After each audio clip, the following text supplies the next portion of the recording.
Welcome to Arizona Side-by-Side Project. Today I'm going to show you my tips and tricks on how I keep my Maverick Sport Max clean.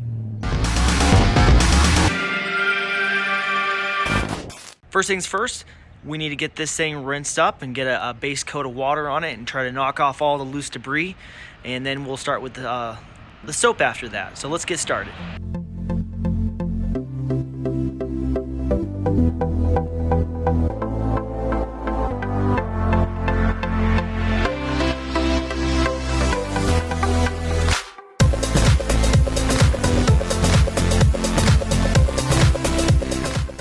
So now that we have the outside rinsed off, I wanted to show you one of the things I absolutely love about these Can-Am Mavericks is on the interior. It just makes it so much easier to clean.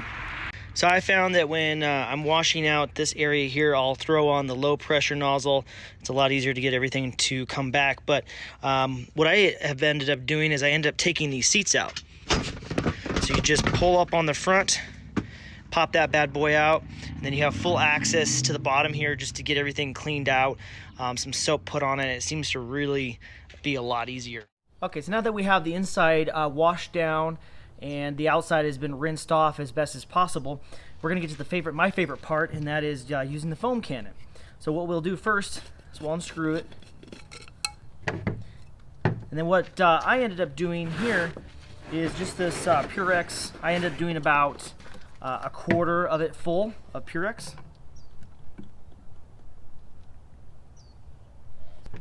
And then the rest of it I fill up with this heavy duty cleaner.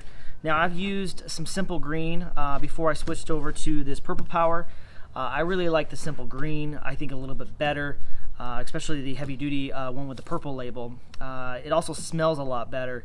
This one I'm not a big fan of, but I'm gonna go ahead and use out the rest of this bottle.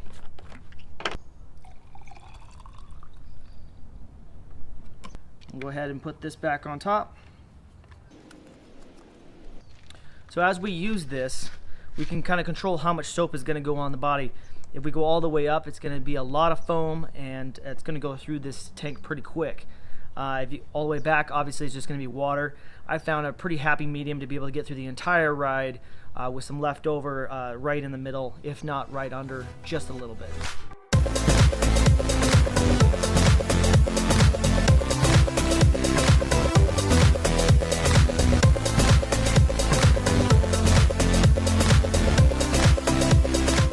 After you get a base coat of soap on the body, I have found that it's really useful to take one of these foam sponges you can get at Home Depot and just go around and work the soap on the body a little bit. It seems to really help take off that glaze that you might get from some of the dirt or the mud that's on the system.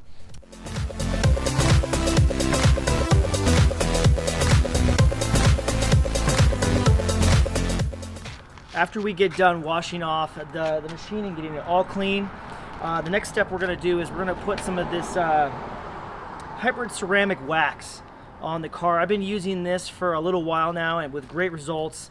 It smells great.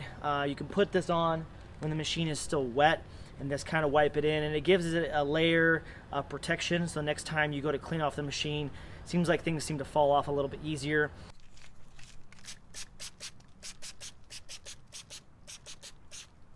Once we have it on there, we're just going to go ahead and wipe it around.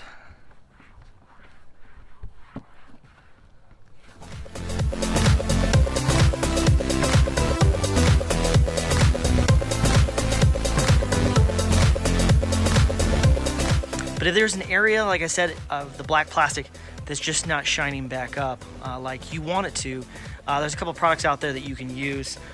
This is my second time, or my first time using this trim shine, and what I originally used was Mother's Back to Black, and I found that to be a superior product, but it's about $10 a can and you go through it pretty quick.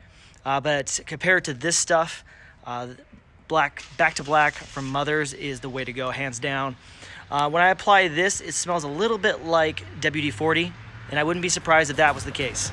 Well, that wraps it up for the cleaning of my side-by-side here. Hopefully these tips and tricks will help you out in keeping yours as clean as possible. please do me a favor and hit the like button and also subscribe, as I'll be doing multiple installs of products that will be upcoming for this machine. I've got a lot of plans for it. So I just started with it, so do me a favor, join the channel, and that way you guys can be notified when I come out with a new video for this machine. So until next time, I'll see you later.